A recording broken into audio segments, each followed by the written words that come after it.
Vamos falar sobre dinheiro? O seu programa sobre educação financeira que vai te ajudar a cuidar melhor do seu patrimônio está no ar. Com o início da pandemia, muitas pessoas passaram a se preocupar muito mais com o tema sucessão patrimonial. E para falarmos um pouquinho mais sobre isso, hoje nós estamos aqui com a doutora Flaíssa Serra. Seja muito bem-vinda, doutora Flaíssa. Muito obrigada, Luciana. Estou muito feliz de estar aqui. O prazer é todo nosso. Conte um pouquinho mais para a gente. A pandemia começou, ninguém sabia quanto tempo ia durar e muitos namorados decidiram passar a pandemia juntos. Achavam que seria ali 15 dias, um mês e de repente estão aí há 13 meses dividindo o mesmo teto, dividindo as contas. Como que fica essa situação do ponto de vista de sucessão patrimonial? Tá bom. Em primeiro lugar, é importante a gente diferenciar alguns conceitos. O namoro, ele é um relacionamento entre duas pessoas que buscam constituir uma família no futuro.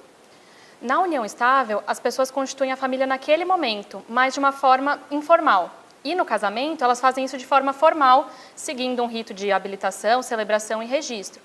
Então, enquanto no namoro existe a vontade de constituir a família no futuro, na união estável e no casamento, a família já existe. Para determinar se a intenção é de constituir no futuro ou atual, a gente precisa analisar o trato e a fama, ou seja, a forma com que aquele casal se trata e a forma com que a sociedade enxerga aquele relacionamento. Então, num momento como o da pandemia, por exemplo, a gente precisa analisar se estão presentes os requisitos da união estável. A lei prevê que a união estável é uma união pública, contínua e duradoura com o objetivo de constituir família. E ela vai se constituir independentemente da vontade das partes. Então, no caso da pandemia, precisa analisar o que levou aquelas pessoas a morar juntas. Às vezes, foi uma simples questão financeira, para ter uma economia de despesas. Sim.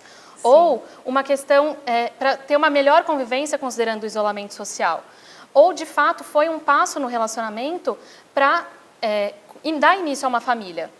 Então, precisa analisar como aquele casal passou a se tratar, passou a ser reconhecido. Eles continuaram a ser vistos como namorados ou como casados? Certo, e às vezes é isso, né?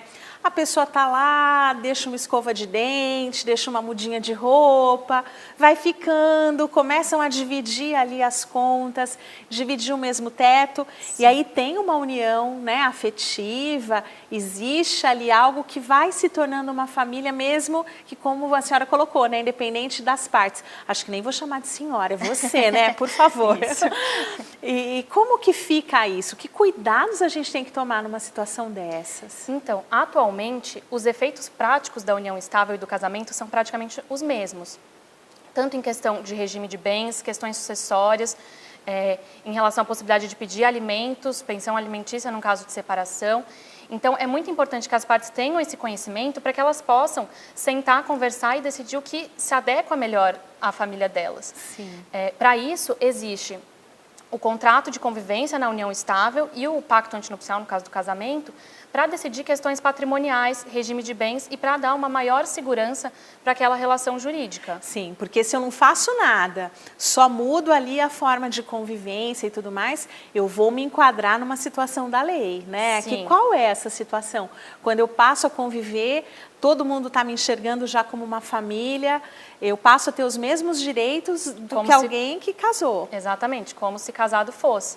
A união estável, a gente fala, é um fato jurídico, ela existe por si só, ao contrário do casamento, que depende da vontade das partes irem até o cartório, darem início a um procedimento. Na união estável, estando presentes aqueles requisitos, ela vai ser reconhecida e vai gerar todos os efeitos do casamento. Então, não existindo, por exemplo, um contrato de convivência que estabeleça questões patrimoniais, vai se aplicar o regime da comunhão parcial e vai ter todas as implicações como se de fato fosse um casamento. Sim, isso é muito importante, né? No dia a dia a gente conversa muito sobre dinheiro, sobre essas questões patrimoniais com a família e a gente percebe que às vezes as pessoas conversam sobre tudo, o nome dos filhos, onde vão morar, que cor vão pintar a parede, mas não conversam sobre essa questão de dinheiro. Como que vão tratar o dinheiro a partir dali? Exatamente. Atualmente ainda existe uma resistência cultural muito grande em se conversar sobre questões patrimoniais antes do casamento, né? As pessoas enxergam às vezes como interesse, desconfiança, uma dúvida sobre o futuro daquela relação, mas na verdade não é isso, porque como a gente conversou, os efeitos vão se aplicar independentemente de existir aquela conversa ou não. Então é muito importante que as pessoas conversem e possam planejar da forma que seja mais adequado para aquela família. Sim, possam decidir, né, gente, assumir o controle da vida, porque quando a gente faz dessa forma, deixa a vida me levar, a vida leva eu, a gente acaba se enquadrando da lei, mas sem ter tido a opção clara, qual é a forma que isso vai ser tratado. E, por exemplo, esse namoro que acaba ficando com esse aspecto de convivência, né? Ele também pode ter ali essa forma documental. Eu ia ficar um mês ali, 15 dias, e estou ali, não sei até quando vai ficar. Eu posso formalizar isso? Existe o que se chama de contrato de namoro. Mas, como eu te disse, a união estável ela é um fato que se caracteriza por si só. Então, se estiverem presentes os requisitos da união estável, não é a existência de um contrato de namoro que vai afastar a união estável. Sim. Então, as partes podem se proteger fazendo um contrato de namoro, mas desde que realmente seja um namoro. E se for uma união estável, eu também posso escolher o regime. Se vai ser tudo dos dois, se vai ser dos dois a partir daquele momento, ou se vai ser separação, eu posso fazer isso? Sim. Como eu disse, o contrato de convivência serve exatamente para decidir questões patrimoniais, para definir regime de bens, existe uma infinita possibilidade financeira em relação às questões financeiras que você pode fazer no contrato de convivência para poder definir regime de bens, questões sucessórias, enfim. E aí vai de cada caso. Sim, não existe certo ou errado, mas quando a gente trata isso abertamente, as chances dessa relação dar certo e perdurar são muito maiores. Com certeza. E, doutora Flaísa, uma coisa que eu percebo no dia a dia é que as pessoas ainda têm muitas dúvidas. Por exemplo, um regime que gera muita dúvida é a separação total de bens. Por exemplo, a pessoa que é casada em separação total de bens, se ela falecer, o cônjuge fica sem nada? Então, realmente, a questão do regime gera muitas confusões. Em relação à separação total, em regra, o que acontece? Todos os bens são individuais. Então, num caso de divórcio, cada cônjuge vai ter direito aos seus próprios bens. Acontece que, num caso de morte, é importante diferenciar o que é herança do que é meação, né? Que no caso em que há comunhão de bens, existe direito à meação. Num caso de morte, o cônjuge em separação total, por mais que não tenha direito ao... A meação? Sim. Dá pra tá conversar ótimo. O cônjuge que não tem ameação? No caso de morte, o cônjuge em separação total não tem direito à meação, não tem direito à metade dos bens do outro, mas ele é considerado herdeiro. Isso é diferente. De ter direito à meação é diferente de ter direito a herdeiro. A meação... Sim. Excelente, excelente. A meação, ele é sócio e o herdeiro, a gente vai voltar no próximo bloco para falar sobre herança. Tá bom. Não saiam daí que a doutora Flaísa vai explicar tudo pra gente.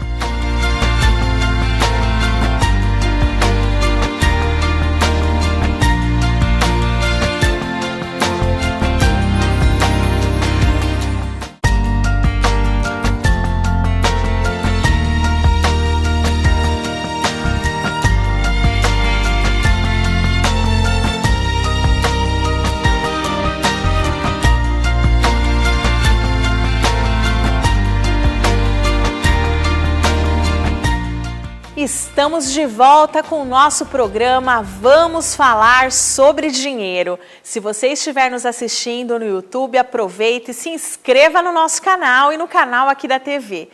Hoje nós estamos falando de um assunto muito importante, que é a proteção patrimonial e a sucessão patrimonial. E estamos aqui com a doutora Flaísa Serra, que está contando tudo para a gente de como deixar a situação regularizada e esclarecida. Doutora Flaísa, vamos contar um pouquinho sobre, primeiro, o que é herança? A herança é o patrimônio que a pessoa que falece deixa para os herdeiros, né? Ela engloba tanto o positivo como o negativo. Então, a partir do momento que a pessoa falece, automaticamente o patrimônio dela passa a constituir essa herança. a ser dos herdeiros, e aí para isso precisa de um processo de inventário para poder listar esses bens e depois partilhar entre os herdeiros. Então conta pra gente quem são os herdeiros. A lei protege o que ela chama dos herdeiros necessários, que são pessoas que não podem ser excluídas da herança nem pela vontade do autor da herança. No caso, são herdeiros necessários os ascendentes, como pais, avós, os descendentes, como filhos, netos, e o cônjuge. Esses não podem ser afastados da legítima, que é metade do patrimônio da pessoa que falece. Certo, então a gente falava no bloco anterior sobre os regimes ali de união. Então, se eu tenho uma união estável, caracterizada como união estável, ainda que isso tenha acontecido de forma repentina, que eu não tenha planejado, essa pessoa se torna minha herdeira e eu sou herdeira dela, certo? Sim, certo. E eu não posso excluí-la. Conta um pouquinho sobre isso. Sim, esses que são os herdeiros necessários não podem ser afastados, eles têm direito à metade da herança, que é a chamada legítima, e o autor da herança só pode dispor da outra metade. Então, esses herdeiros necessários terão direito à metade da herança. Certo, e para eu escolher, né, não dividir ali o total, para eu escolher para quem vai esse 50% do disponível, eu tenho que manifestar a minha vontade, Exatamente. Certo? A lei prevê uma forma legal de sucessão no caso da pessoa não deixar testamento. Se a pessoa quiser dispor de uma forma diferente, ela precisa fazer um testamento e demonstrar a sua vontade. Sim, vamos desmistificar isso. Testamento, agora esse testamento também vital, né, ganhou muita relevância por conta desse momento que a gente vive. E às vezes parece algo super distante da nossa realidade, mas o testamento é algo simples de se fazer? Sim, existem, na verdade, algumas formas de testamento público, privado, aí depende do que é o interesse da pessoa, mas é um instrumento super simples de se fazer e necessário, porque como a gente comentou no outro bloco, também existe uma resistência em se falar sobre testamento, sobre morte, mas quando a pessoa tem o interesse de organizar a situação financeira para depois da sua morte, é super importante e super útil o testamento. Isso também, né, gente, é um ato de amor. Pensar nos que ficarão e como que eles vão se organizar financeiramente, especialmente quando a gente tem independentes financeiros, é essencial para a continuidade, para a sustentabilidade dessa família. E aí entra um assunto importante que às vezes as pessoas não pensam. Existe um custo de transmissão de patrimônio, né? Como é que funciona isso? Isso. Você diz em relação ao custo de um inventário. Isso, de um inventário. Eu tenho que fazer um processo que se chama inventário. Sim. Né? É isso? É isso. Quando a pessoa falece, é preciso fazer um processo de inventário. O custo do inventário depende muito de caso a caso, mas de uma forma geral, dá para dizer que ele fica entre 10% a 20% do patrimônio. Esse custo é composto especialmente do ITCMD, do imposto, do custo dos honorários advocatícios, do custo com o próprio procedimento do inventário e depois com o custo para regularizar a documentação em nome dos herdeiros. E, além disso, também depende se o inventário vai ser judicial, através de uma ação na justiça, ou extrajudicial, feito diretamente no cartório. Certo, isso é muito importante, né? Ter ciência de que isso pode acontecer. E quando a gente coloca isso na mesa, não significa que a gente vai acelerar uma situação ou um processo. Significa que se isso acontecer, a gente já está preparado e, como eu disse, acaba sendo um ato de amor, né? Para a gente conseguir levar isso adiante. E na sua experiência, você já viu muita confusão? Inventário, divisão, é algo que gera aí um transtorno? Sim, esse ramo do direito é um dos ramos que mais existe conflito. Então, realmente, o testamento às vezes é uma forma de evitar tantos conflitos e já deixar a sucessão organizada da forma que a pessoa, de fato, gostaria. Porque esse é um ramo que realmente gera muitos conflitos familiares e acaba, às vezes, até destruindo a família, Sim. Quebrando o afeto que existe, né? Gera um rompimento que às vezes não dá mais para voltar Exatamente. atrás, né? E aí também tem uma dúvida assim de conta conjunta. Se a pessoa ela tem uma conta conjunta, são duas pessoas e uma vem a falecer. O outro pode ir lá e rapar tudo que tem na conta, embolsar? Como é que é isso? Então, nesse caso também precisaria analisar a questão do regime, se existe, se aquele é um bem comum. Se for um bem dos dois comum, o cônjuge que sobrevive tem direito à metade. E em relação a essa metade, ele pode sim usar livremente. Em relação ao que é herança, não. como eu tinha explicado, no momento da morte, a herança passa a existir automaticamente. E aquele valor não pode ser utilizado, ele tem que ser listado num processo de inventário, a menos que exista uma autorização judicial, que seja algum caso específico, ele tem que ser listado num processo de inventário para poder analisar todos os bens e depois dividir entre os herdeiros e aí sim poder utilizar aqueles valores. Sim, aí também é algo importante, né? Essa preparação para a próxima fase. Doutora Flaísa, foi um prazer imenso tê-la aqui conosco. Volte mais vezes. Obrigada por esclarecer tudo isso. E você não saia daí que a gente volta no próximo bloco.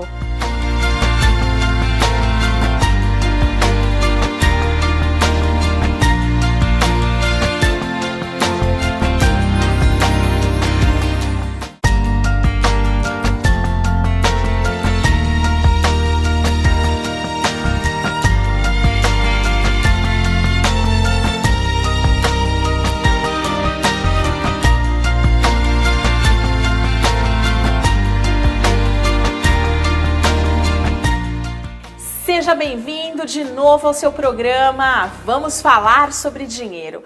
A gente está de volta com um convidado muito importante que é o Bruno Escoton, que é assessor de investimentos. Seja muito bem-vindo, Bruno. Muito obrigado, Luciana. É um prazer estar aqui. O prazer é todo nosso. Quando a gente fala de investimentos, muitas vezes a gente pensa que é só sobre rentabilidade, quanto é que isso vai render. Mas os investimentos também podem ser importantes para essa questão de sucessão patrimonial? Sim, com certeza.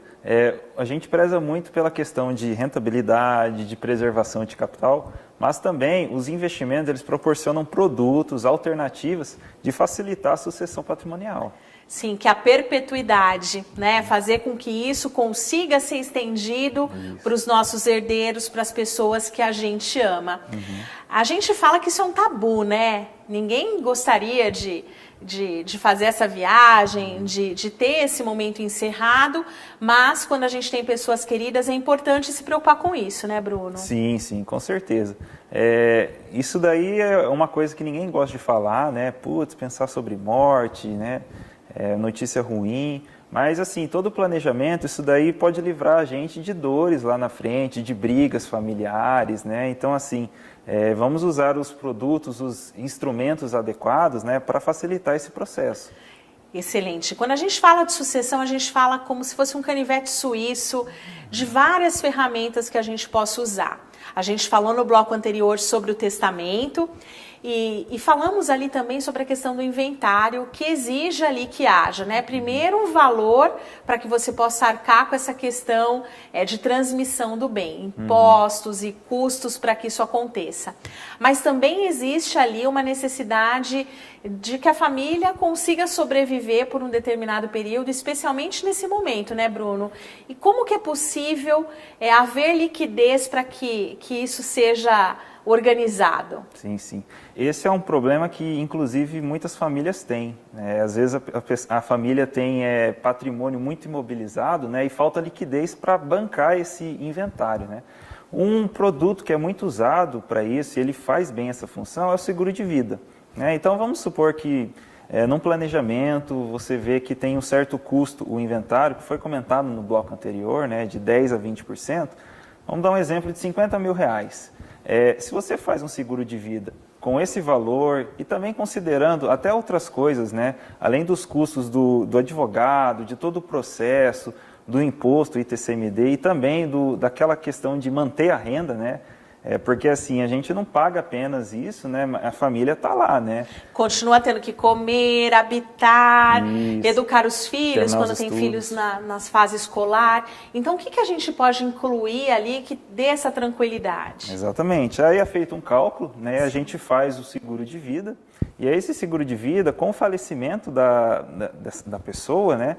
Esse dinheiro ele vem com uma liquidez rápida, né? Já vem com uma liquidez rápida. E aí a família usa esse recurso para bancar o inventário, para manter a renda e continuar seguindo a vida normal, né? Sem afetar a saúde financeira da família. Excelente, muito bom, Bruno. E muitas vezes a gente tem preconceito em relação a isso. Eu não vou fazer o seguro de vida. Eu já ouvi muitas frases assim, né? Viúva é quem morre, quem ficar que cuide disso.